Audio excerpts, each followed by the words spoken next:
Assalamualaikum warahmatullahi wabarakatuh. Saya Putri Alfia Rahmah dari kelas 18A4. Di sini saya ingin menjelaskan tentang sistem reproduksi pada wanita. Pertama, saya ingin menjelaskan tentang alat genitalia wanita eksternal. Yang pertama, terdapat mons papis.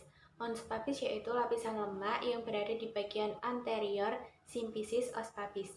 Pada masa pubertas, daerah ini biasanya mulai ditumbuhi rambut papis.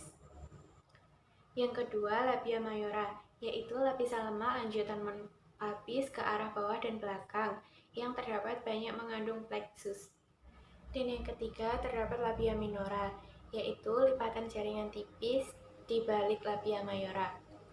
Dan yang keempat, ada klitoris, yaitu terdiri dari caput atau glans clitoridis yang terletak di bagian superior vulva, dan corpus clitoridis yang tertanam di dalam dinding anterior vagina. Dan yang kelima, vestibulum, yaitu daerah dengan batas atas klitoris, batas bawah forecheck, dan batas lateral labia minora.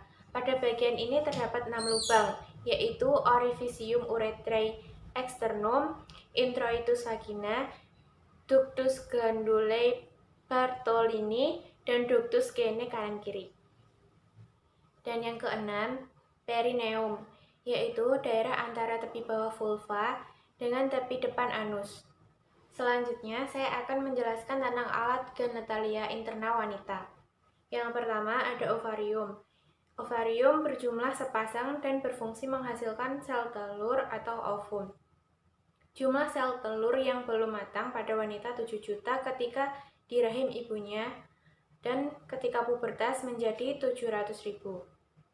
Ovarium terletak di rongga perut, tepatnya di daerah pinggang kiri dan kanan. Ovarium diselubungi kapsul pelindung dan mengandung beberapa folikel. Sel telur yang telah masak akan terlepas dari ovarium. Peristiwa tersebut dinamakan ovulasi. Dan yang kedua, oviduk atau tuba falopi. Oviduk berjumlah sepasang dan berfungsi menggerakkan ovum ke arah rahim dengan gerakan peristaltik. Ujungnya berbentuk corong berjumbai-jumbai. Pembuahan sel telur oleh sperma terjadi pada oviduk. Selanjutnya, ovum yang sudah dibuai bergerak ke rahim atau uterus.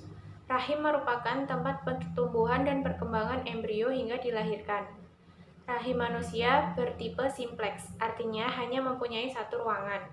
Yang ketiga, vagina, yang merupakan suatu saluran dari vulva sampai ke uterus. Dan yang keempat, uterus atau rahim, yang berbentuk buah pir, dindingnya tebal dan berotot, dan terdiri dari 2 bagian, yaitu corpus uteri yang berbentuk segitiga dan cervix uteri yang berbentuk silinder. Fungsi dari uterus atau rahim yang pertama, menyiapkan tempat untuk ovum yang telah dibuai. Yang kedua, memberi makan ovum yang telah dibuai selama masa kehamilan. Yang ketiga, untuk mengeluarkan hasil konsepsi setelah cukup umur.